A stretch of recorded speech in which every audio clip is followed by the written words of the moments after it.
على أشرف الأنبياء والمرسلين حبيب إله العالمين سيدنا ومولانا أبي القاسم محمد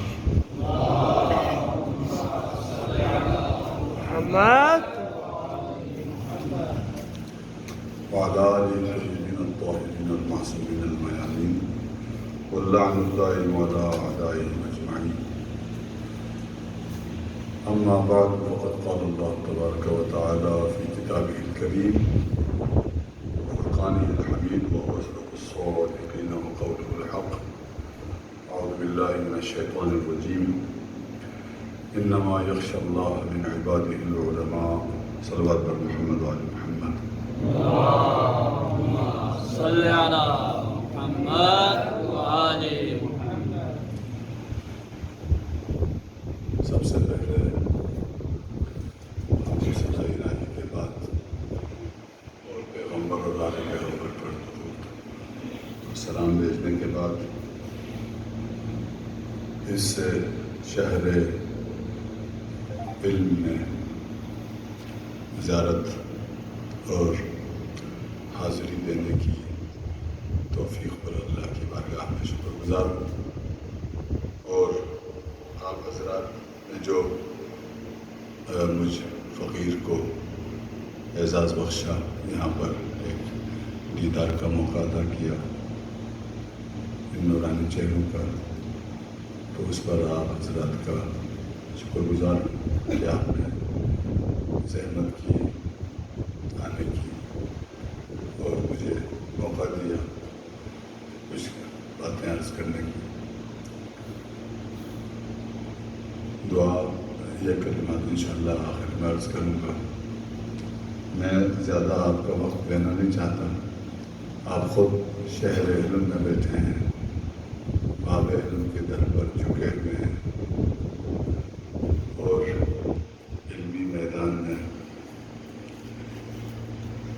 آپ اپنی طاقت و ہمت کے مطابق اعلیٰ اہداف کو سامنے رکھتے ہوئے محنت کر رہے ہیں. تو اب آپ سے میں کیا عرض کر سکتا ہوں کہ میں تو ایک توحید دامن آدمی ہوں جو حوزہ علمیہ سے حوزہ علمیہ قوم سے کٹے ہوئے بھی اب 21-22 سال ہو جاتے ہیں. تو آپ دریا سے متصل ہیں اور سیراب ہو رہے ہیں. اب آپ سے انشاءاللہ ہم استفادہ کریں گے، معاشرہ استفادہ کرے گا، امید یہی ہے اور یقین بھی ہے. اس متبرک مجلس میں سینئر ترین علماء بھی ہیں. حوزہ علمیہ نجف میں کافی عرصہ گزارنے والے اور تازہ تشریف لانے والے عزیزان بھی ہیں. میں 2-3 باتیں عرض کرنا چاہتا ہوں کہ جو آپ کے علم میں بھی ہیں، بس تذکر کی بنیاد پر عرض کروں گا. ایک یہ ہے کہ ہم بعض اوقات اپنے اس معاملے کو، دینی تعلیم کے معاملے کو سطحی بنیادوں پر باقی لینے دیتے ہیں کہ ایک سرسری درس میں چلے گئے، سرسری طور سے مطالعہ کر لیا اور سرسری طور سے ہی امتحان دے دیا، پاس بھی ہو گئے. یہ 20 سال کا عرصہ بھی اگر اس میں گزر جائے تو آخر میں نتیجہ بہت ضعیف ہے.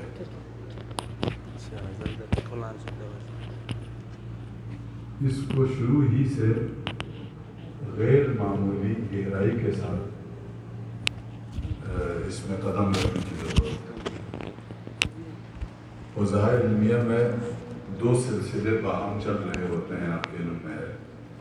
ایک سلسلہ یہ عمومی سلسلہ ہے، کہیں درس ہو گیا وہاں شرکت کی، آگے اس کو کبھی لکھ لیا کبھی نہیں لکھا، کبھی اس کا امتحان ہو گیا کبھی اس مضمون کا امتحان ہی نہیں ہوا، کسی اور مضمون کا امتحان ہو گیا. یا اسی کا ہو گیا، سادہ سا امتحان ہو گیا، سالانہ امتحان ہو گیا، دے دیا، پاس بھی ہو گئے۔ اگر تو اس عمومی سلسلے پر اکتفا کیا جائے تو گہرائی کبھی نصیب نہیں ہوگی۔ تو اس لیے دوسرا سلسلہ جو چل رہا ہوتا ہے وہ گوشے و کنار میں اسی حوزے کے اندر، حوزے علم قوم میں اور جہاں کہیں بھی، میں اپنے مدارس کی بات نہیں کر رہا ہوں جو پاکستان میں ہے، وہاں تو ایک خاص نظم و ضبط کے ساتھ ایک خاص معاملہ جو اس مدرسے کے نظام کے تحت چل رہا ہوتا ہے، اسی کے مطابق ہی طلبہ چلتے ہیں اساتذہ۔ یہاں یہ حوزہ سمندر کی طرح ہے اور حوزے علم قوم سمندر کی طرح ہے۔ یہاں پر تیراکی سیکھ کر ہی اس میں تیرا جا سکتا ہے۔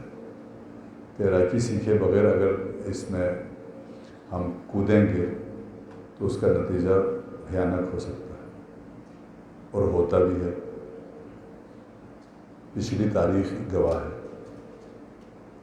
کہ اس سمندر میں تیراکی سیکھے بغیر، ہنر تیراکی سے آشنا ہوئے بغیر کود پڑے تو غرق ہو گئے۔ غرق ہو گئے سے مراد یہ ہے کہ وہ مطلوب اس ساحل تک نہ پہنچ سکے، جو اس کو تیر کر ساحل تک پہنچنا تھا وہ نہ پہنچ سکے۔ وہ اسی طوفانوں میں اور موجوں میں اس کی اٹھان ہوتی رہی، پھر اس کو نیچے دبائے، پھر اس طرح وقت گزرتا گیا اور حاصل کچھ بھی نہ ہوا۔ بس دوسرا سلسلہ گہرائی کا ہے، تخصصی بنیادوں پر کسی مضمون میں مہارت حاصل کرنے کا ہے، وہ بھی اس حوزے کے گوشہ و کنار میں چل رہا ہوتا ہے۔ اس کی طرف دھیان دینے کی ضرورت ہے، وہ بہت زیادہ۔ یہ حوزے علم قوم میں ہم خود اس کا شکار رہے ہیں کہ ہم بہت زیادہ طلبہ اسی عمومی معاملات کے اوپر اکتفا کرتے رہے، کسی تخصصی چیز کے ساتھ وابستہ نہ ہوئے، نہ انفرادی طور سے کسی تحقیق میں پڑ گئے، نہ اجتماعی طور سے کوئی ایسی رہنمائی ہوتی ہے جس کی وجہ سے ضمنی معاملات سامنے آتے رہتے ہیں، ان کے ساتھ سامنا ہوتا رہتا ہے، کبھی پریشانی، کبھی آسائش، کبھی کیا۔ نتیجہ کیا ہوتا ہے؟ چند سال گزر جاتے ہیں، وقت گزر جاتا ہے، نہ صلاحیتوں کا میں کسی کی صلاحیت کی کبھی نفی نہیں کروں گا، بہت صلاحیتیں ہیں علم میں، علماء میں بے پناہ صلاحیتیں ہیں، ان کو کشف کرنے کی ضرورت ہے۔ ان صلاحیتوں کو، بہت ساری صلاحیتیں کشف ہوئے بغیر دب جاتی ہیں اور پھر کبھی ابھر کر سامنے نہیں آتی ہیں، موقع کے اوپر اس سے استفادہ نہیں ہوتا، وہ صلاحیت نکھر کے سامنے نہیں آتی، جس کی وجہ سے نتیجہ کیا ہوتا ہے جی، وقت گزرنے کے بعد پتہ چلتا ہے کہ ایسی صلاحیت بھی تھی، اب اس سے استفادہ نہیں ہو سکتا۔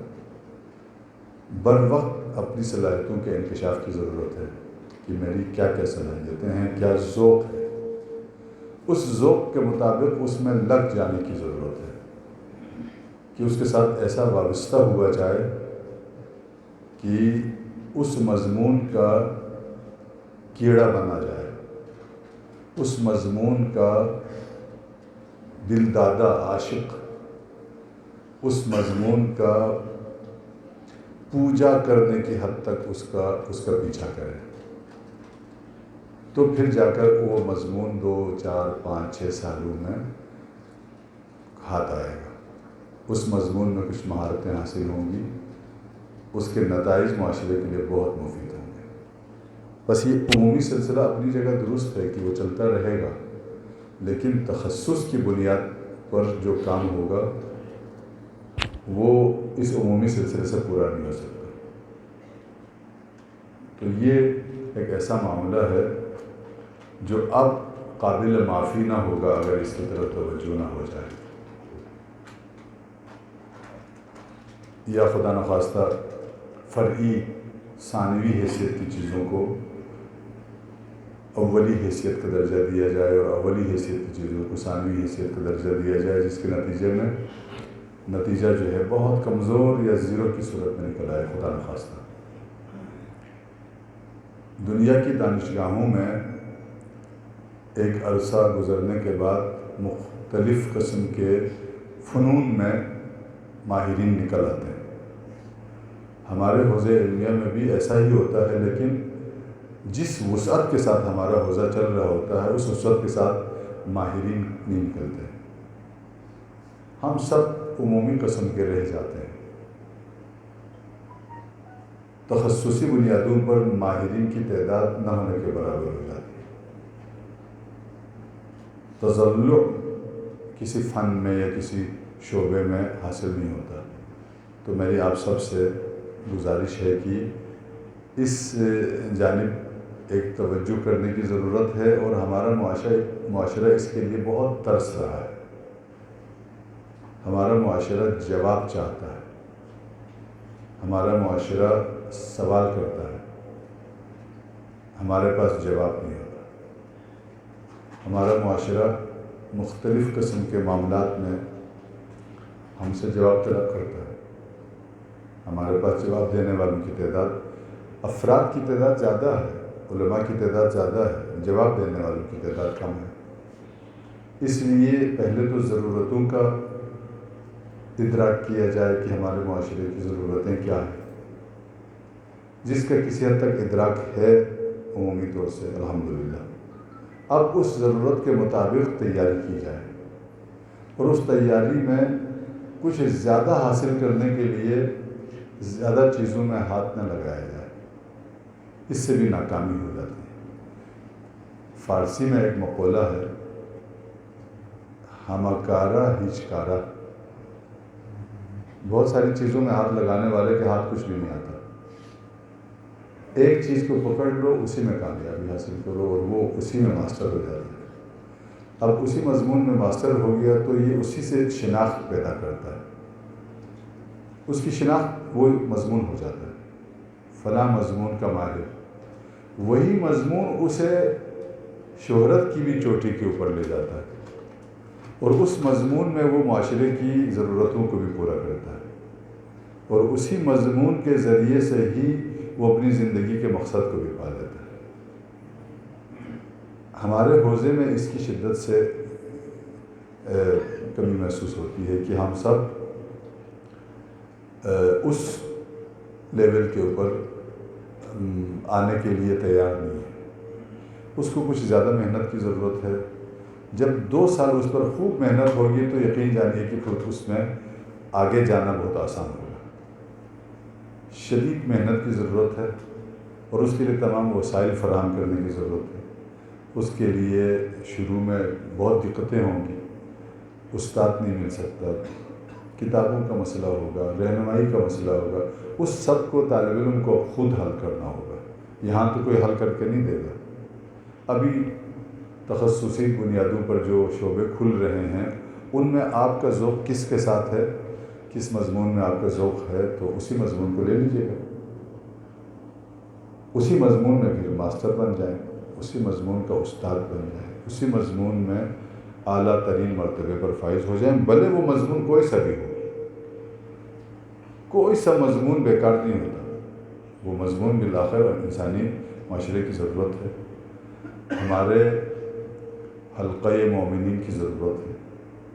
کوئی حوزے کی ضرورت پوری کرے گا، کوئی مسجد کی ضرورت پوری کرے گا۔ اگر تو محراب میں کام کرنے کا ارادہ ہے تو اس کو اپنی زبان بہت شیرین کرنے کی ضرورت ہے، کیونکہ محراب میں نماز پڑھا کر اچھی قرأت، حسن قرأت اور اچھی آواز میں حمد و سورہ پڑھنے کے بعد پیچھے مڑ کے 10 منٹ 20 منٹ ان نمازیوں سے خطاب بھی کرنا ہے۔ شیرین زبانی بہت ضروری ہے تاکہ لوگوں کو جذب رکھ سکے۔ زبان کو جتنا ہو سکے شیرین کریں، شستگی لائیں، اس میں پختگی کے ساتھ شستگی ضروری ہے۔ اور پھر مسائل شرعیہ میں تمام مسائل شرعیہ من البدو الی الختم ان کو ازبر کریں۔ یہ نہ ہو کہ امام جماعت صاحب بھی یہ کہیں کہ میں دیکھ کے بتاتا ہوں، دیکھ کے تو آپ کا مقتدی بھی بتائے گا، توضیح المسائل دیکھ کے تو ہمارا مقتدی بھی بتائے گا، ظاہر ہے کھولے گا، اس طرح لکھا ہوا ہے۔ میرے اور اس مقتدی میں کیا فرق ہوا؟ فٹ سے بتانا ہو تو پھر امام جماعت مقتدیوں پہ ترجیح رکھتا ہے، ادھر اس کے منہ سے سوال پورا نہیں ہوا، ادھر سے جواب آ گیا، درست جواب، فتویٰ کے مطابق جواب۔ اگر تو آپ کا ارادہ کسی محراب میں کام کرنے کا ہے تو اس کی ضروریات کو ابھی سے پورا کر لیں، تاکہ کل جا کر کے انشاءاللہ 20 سال 30 سال 35 سال 40 سال آپ کو موقع ملے گا، اس میں ایک خدمت کا شاہکار آپ دکھا سکیں، ایک آئیڈیل اور ایک نمونہ امام جماعت بن سکیں۔ اگر کرسی درس سنبھالنا ہے تو پھر کرسی درس کے تقاضے اپنے ہیں، پھر مطالعہ کرنا سیکھیں، پھر گہری کتابیں پڑھنا سیکھیں، پھر اس کو آسان پیرائیوں میں بیان کرنا سیکھیں، طلبہ کے مزاج کو سمجھنے کی کوشش کریں، طلبہ وہ اس کے اپنے تقاضے ہیں۔ اگر قلم چلانے کا ارادہ ہے اور تالیف و تصنیف کے شعبے میں کام کرنے کا ارادہ ہے تو اس کے لیے آپ کو 20 کاپیاں جو ہے کالی کرنے کی ضرورت ہے، بھلے کچھ فضولیات بھی لکھی جائیں گی لیکن آخرکار اچھی چیزیں لکھیں گے۔ ہم اگر شروع سے ہی کوئی بہت ہی اعلیٰ قسم کے مواد لکھنا چاہیں تو پھر ناکامی ہو جاتی ہے۔ ہماری ناکامیوں کا سبب جو ہے یہ ہے کہ ہم شروع سے بہتر لکھنا چاہتے ہیں۔ شروع سے کیسے بہتر لکھیں گے؟ شروع سے کیسے بہتر بولیں گے؟ بولنا سیکھیں، اتنا بولیں کہ پھر اچھا بول سکیں، اتنا لکھیں کہ پھر اچھا لکھ سکیں، اتنا پڑھیں کہ پھر اچھا پڑھ سکیں۔ کثرت کی ضرورت ہے اور پھر اس میں آہستہ آہستہ خوبصورتی لانے کی ضرورت ہے۔ میں نے جامعۃ الکوثر کے فضلاء سے بھی یہ عرض کیا تھا، مرحوم محمد رضا حکیمی کو آپ جانتے ہیں، صاحب کتاب الحیات اور ان کی دیگر کتابیں بھی ہیں، گہری کتابیں بھی ہیں۔ فلسفہ تفکیک کے اوپر، مکتب تفکیک کے اوپر انہوں نے کتاب لکھی ہے، بڑی شاہکار کتاب لکھی ہے، فلسفہ و عرفان اور چیزوں۔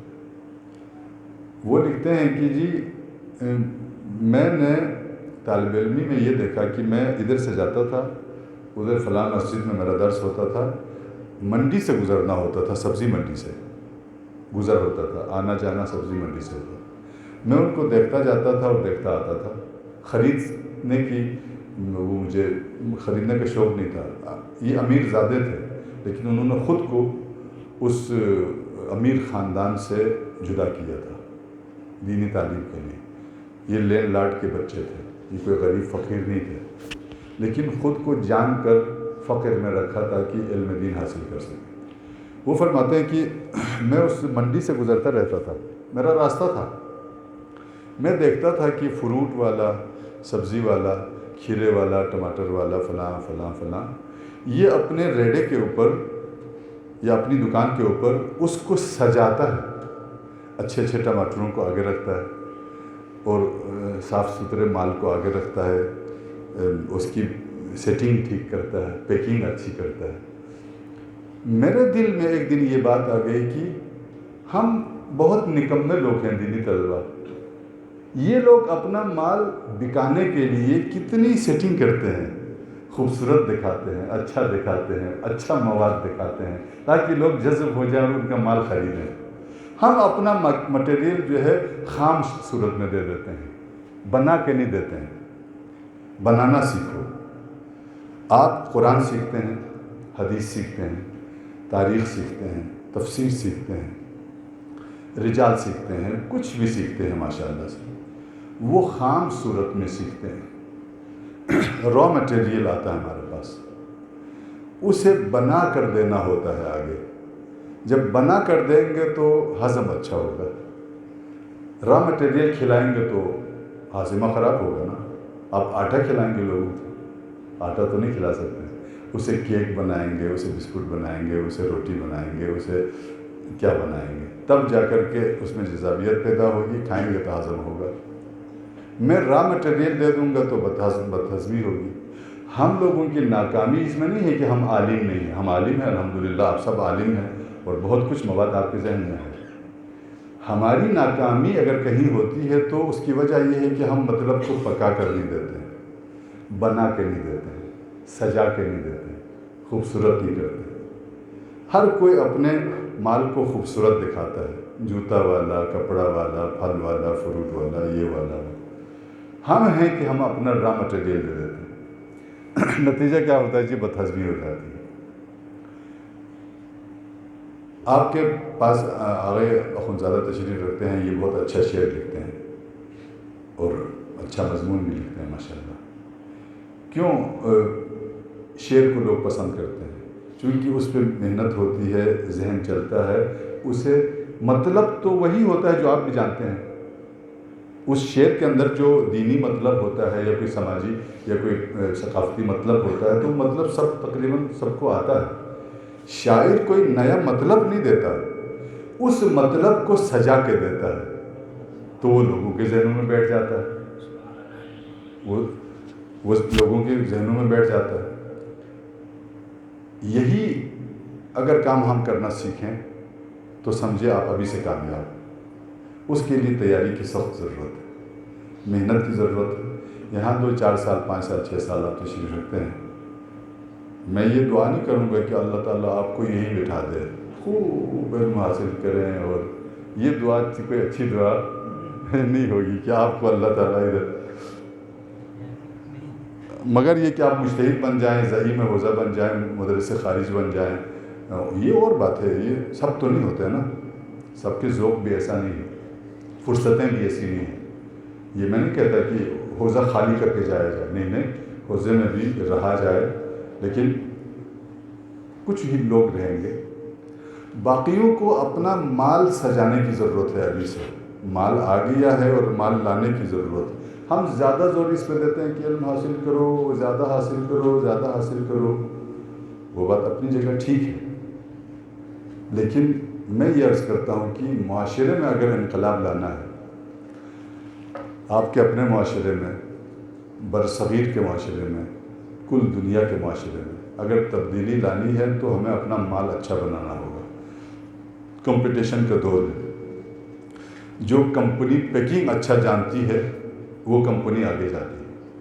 حالانکہ مال ایک جیسا ہے، اندر جو ٹافی ہے یا چاکلیٹ ہے وہ ایک جیسا ہے.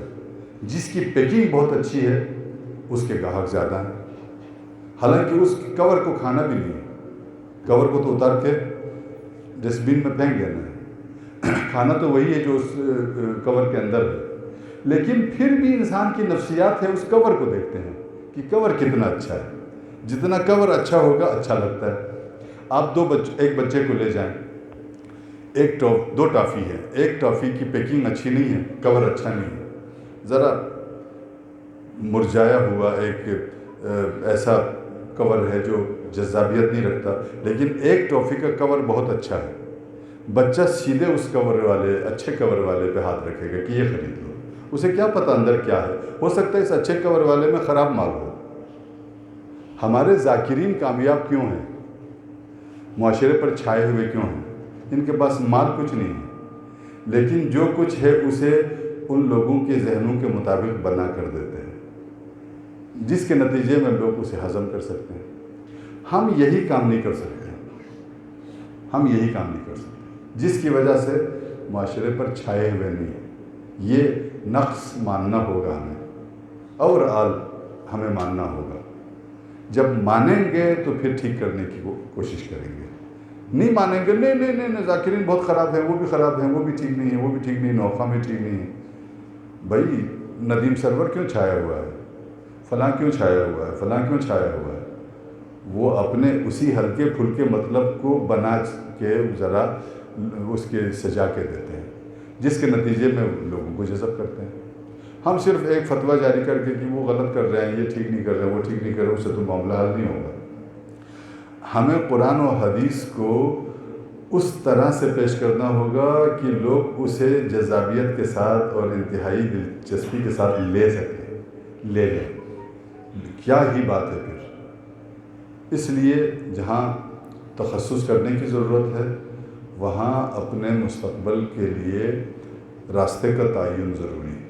کہ آپ نے کون سی خدمت کرنی ہے یا کس سمت میں خدمت کرنا ہے، کس مضمون کو لے کر خدمت کرنی ہے، کس طرز پہ خدمت کرنا ہے، اس کا تعین ابھی سے کر لیجیے گا۔ انشاءاللہ تعالی یہ آدھا کام ہے راستے کا تعین۔ ہمارا راستے کا تعین نہ ہونا نصف سے زیادہ ناکامی ہے۔ راستے کا تعین پہلے ہو جائے کہ میں نے کون سا کام کرنا ہے، بس جو کام کرنا ہے اس پہ پھر لگ جائے، اس میں پھر اچھے سے اچھے نمونے ڈھونڈ لیں، عراق میں نمونے، ایران میں نمونے، پاکستان میں نمونے، اور کہیں دنیا میں اگر ہیں ڈھونڈ لیں، ان نمونوں کو دیکھ لیں کہ وہ کیوں کامیاب تھے، وہ کیسے نامور ہوئے، وہ کیسے شخصیت بن گئے، یہ دیکھنے کی ضرورت ہے۔ پہلے راستے کا تعین تو کر لیں۔ آپ دیکھیں کہ آپ کی زبان میں طلاقت لسانی ہے تو آپ ممبر پر ضرور جائیں، واجب ہے، سنت نہیں ہے، چونکہ اس وقت ممبر پر جانا واجبات میں سے۔ لیکن طلاقت لسانی نہیں نظر آتی آپ کو، نہ جائیں، پھر خراب کریں گے۔ شستگی نہیں ہے آپ کی زبان میں، یا کچھ زبان بھاری بھاری سی ہے، اس کو ہلکا کرنا آپ کے لیے بہت مشکل ہے، تو پھر کوئی اور کام کریں، لکھنے کا کام کر لیں۔ آپ کا ہاتھ چلتا ہے، خوب لکھ لیں، یہ کوئی کم کام ہے۔ لکھنے والے ہی تو لوگوں کا دماغ بناتے ہیں، میڈیا ہی تو لوگوں کا دماغ بناتا ہے۔ یہ آرٹیکلز، یہ کالمز، یہ جو اخبارات ہیں آپ کے، یہی اخبارات تو لوگوں کے ذہن یا بگاڑتے ہیں یا بناتے ہیں۔ اسی کو کہتے ہیں رائے عامہ ہموار کرنا۔ رائے عامہ یہ اخبارات، یہ میڈیا ہموار کرتا ہے۔ اس میں بڑے لکھاری ہوتے ہیں، بڑے لوگ ہوتے ہیں۔ یہ اینکر کیوں لوگوں کو اتنا جذب کرتے ہیں؟ جس کی زبان میں جتنی چرب زبانی ہے وہ اینکر لوگوں کو اپنی طرف زیادہ کھینچ لیتا ہے۔ اگر کسی میں کوئی اللہ نے آواز رکھی ہے تو وہ ذاکری کی طرف جائیں، ضرور جائیں۔ ایک عالم کا ذاکر ہونا واجب ہے اس وقت۔ جن آغیون میں آواز ہے، اللہ نے ان کو ایک حسن صوت سے نوازا ہوا ہے، تو میری گزارش ان سے یہ ہوگی کہ وہ ذاکری کی طرف جائیں، اپنے اس حسن صوت سے لوگوں کو دیوانہ کریں، اور پھر اس حسن صوت کے ذریعے سے مکتب اہل بیت پہنچائیں، دین پہنچائیں، قرآن پہنچائیں۔ پہلے حسن صوت سے اپنا جادو جگائیں، جادو کریں۔ جب لوگ آپ کے جادو میں آ جائیں گے تو پھر آپ دین پہنچائیں۔ کسی کو آواز عطا ہوئی ہے، اور اگر کسی کو کوئی ذوق ادبیات عطا ہوا ہے تو اس ذوق ادبیات سے استفادہ کریں، اور مقصد تو دین پہنچانا ہے نا۔ دین پہنچانے کا جو مقصد ہے وہ کس طرح پورا ہوگا؟ اب یہ تو نہیں ہوگا کہ میں قلم چلا نہیں سکتا ہوں لیکن لکھنے کے شوق میں کاغذ سیاہ کرتا ہوں، تو کاغذ سیاہ کرنا ہی ہوگا نا، وہ پھر کوئی تالیف تو نہیں ہوگی، تصنیف تو نہیں ہوگی، نہ لوگوں کو اس کے پڑھنے کا مزہ آئے گا۔ جب مزہ نہیں آئے گا تو لکھی ہوئی کتابیں پڑھی ہوں گی، کسی کام کی نہیں ہوگی۔ تھوڑا جزوی فائدہ ضرور ہوگا، جزوی فائدے سے انکار نہیں ہے، لیکن ایک فائدہ ہی کامل نہیں ہوگا۔ کسی کو بولنا نہیں آتا ہے تو، اور بالکل بھی ایسا تو نہیں ہے کہ نہ آتا ہو، ہم تھوڑی سی ہمت ہار جاتے ہیں۔ میں آپ کو ہمت دیتا ہوں، یہ جتنے بھی بولنے والے آپ کو نظر آتے ہیں یہ شروع میں نہیں بول سکتے تھے۔ واللہ اخرجکم من بطون امہاتکم لا تعلمون شیئا، سب اسی طرح پیدا ہوئے ہیں، سب نے بعد میں سیکھا ہے، تھوڑی محنت کی ہے، کچھ کیا ہے تو لوگ بولنے والے ہو گئے۔ آپ کیوں نہیں ہو سکتے؟ بلا شبہ آپ بولنے والے ہو جائیں گے، بشرطے کہ آپ اپنی زبان کو شستہ کریں، شروع کر لیں، بولیں لوگوں کی ہنسی مذاق سے نہ ڈریں۔ کیا آپ سوچتے رہیں گے کہ اب میں ایک شخصیت ہوں اور میں ایک سینئر ہوں، میں رسائل مقاصد پڑھتا ہوں، میں کفایہ پڑھتا ہوں، میں خارج پڑھتا ہوں، اب میں 2-4 الفاظ غلط بولوں گا تو طلباء ہنسیں گے۔ ہنسائیں غلط بول کر تاکہ صحیح بول سکیں۔ آپ لوگوں کو انٹرٹینمنٹ فراہم کریں غلط بول کے، ظاہر آپ غلط بولیں گے تو لوگ ہنسیں گے۔ آپ کی ہمت نہیں ٹوٹنی چاہیے، غلط بولیں گے تو پھر صحیح بولیں گے، شروع سے صحیح بولنے کے چکر میں آ جائیں گے تو کچھ بھی نہیں بول سکیں گے۔ لہٰذا گھبرائیں نہیں، کسی چیز سے نہ گھبرائیں، جس چیز سے ڈر لگتا ہو نا اس چیز میں کود پڑے، آپ کو خطابت سے ڈر لگتا ہے، کود پڑے۔ آپ کو لکھنے سے ڈر لگتا ہے، لکھ دے۔ آپ کو تدریس سے ڈر لگتا ہے، کوئی کتاب کسی کو پڑھا ہی دے، جو ہو جائے ہو جائے۔ اسے بلکہ اس کو چائے پانی پلا کر بھی کہتے ہیں یار میرے پاس پڑھنے کے لیے آ جاؤ، کچھ رشوت پیش کر کے مدرس بن جاؤ۔ ہاں تبھی مدرس بنتا ہے۔ اگر آپ یہ توقع لے کر بیٹھیں گے کہ انا عالم فاضل اور جالس ہنا اور یجیئون لابد للطلاب ان یجیئون الی وان ادرسہم، اس توقع میں رہیں گے تو آپ مدرس نہیں بنیں گے۔ آپ کو طلبہ کا پیچھا کرنا پڑے گا۔ ایک کتاب میں آپ کو پڑھاؤں گا، آئیں کبھی ہوٹل میں لے جائیں، کوئی چیز کھلا دیں، کبھی کدھر کریں، اس کو پھانس دیں اپنے جال میں، پھر 2 طالب علم ہو جائیں گے، پھر 3 ہو جائیں گے، پھر 4 ہو جائیں گے۔ 2 سال کے بعد دیکھیں گے کہ حضرت علامہ قبلہ کعبہ فلاں درس شروع کر رہے ہیں، اشتہار لگنا شروع ہو جائے گا، اور پھر اس میں جوک در جوک 20 40 50 طلبہ آنے شروع ہو جائیں گے۔ یہ آپ کو پہلے 2 سال میں محنت کرنی پڑے گی طلبہ پھر آپ ایک مدرس بن سکتے ہیں۔ جس چیز سے آپ کو ڈر لگتا ہو اس چیز میں کود پڑے، پھر جا کر کے آپ کامیاب ہوں گے۔ اس سے بچتے رہیں گے، کل کروں گا، پرسوں کروں گا، آج ابھی گھر کا کام ہے، اس کا کام ہے، ادھر فلاں ادھر جانا ہے، مکتب میں جانا ہے، حرم جانا ہے، مہمان آ گیا، زوال آ گئے، 40 ہو گیا، عاشورہ ہو گیا، غدیر ہو گیا، وہ تو سالانہ ہوتا رہے گا، پھر 40 آئے گا، پھر عاشورہ ہوگا، پھر یہ ہوگا، پھر یہ ہوگا، ہوتے ہوتے دیکھا کہ 10 سال گزر گئے، تقریر بھی نہیں سیکھی، لکھنا بھی نہیں سیکھا، تدریس بھی نہیں سیکھی، والسلام۔ پھر 4 بچے بھی سامنے آ گئے، وہ کہیں گے بابا یہ چیز خریدو، بابا وہ چیز خریدو، بابا وہ چیز خریدو۔ فرصتیں گئی، ہاتھ میں کچھ بھی نہیں آیا۔ اس سے پہلے کہ فرصتیں جائیں، الفرص تمر مر سحاب، بادلوں کی رفتار سے فرصتیں جاتی ہیں، تو آپ میں بے پناہ صلاحیتیں ہیں۔ یہ میں کوئی منہ پہ آپ کی تعریف نہیں کر رہا ہوں، ایک واقعی حقیقت عرض کر رہا ہوں کہ بے پناہ صلاحیتیں ہیں، بے پناہ۔ بس تھوڑے سے اعتماد کی ضرورت ہے، کانفیڈنس کی ضرورت ہے۔ ہم خطے بلتستان سے تعلق رکھنے والے طلباء میں کئی خوبیاں ہیں، شرافت ہے، بہت حد تک الحمدللہ تقویٰ ہے، کچھ آداب میں ہم بہت آگے ہیں، لیکن کانفیڈنس کم ہے۔ میں کروں گا، میں آگے جاؤں گا، یہ والی چیز ہم میں کم ہے کہ وہ آگے جائے، وہ کریں گے۔ کیوں وہ کرے بھائی؟ میں کروں، آپ خود کو پیش کریں نا، یہ کام میں کرتا ہوں، ہو جائے نہ ہو جائے وہ بات کا کام ہے، ہمت تو کرے، آگے جائیں۔ زیادہ سے زیادہ یہ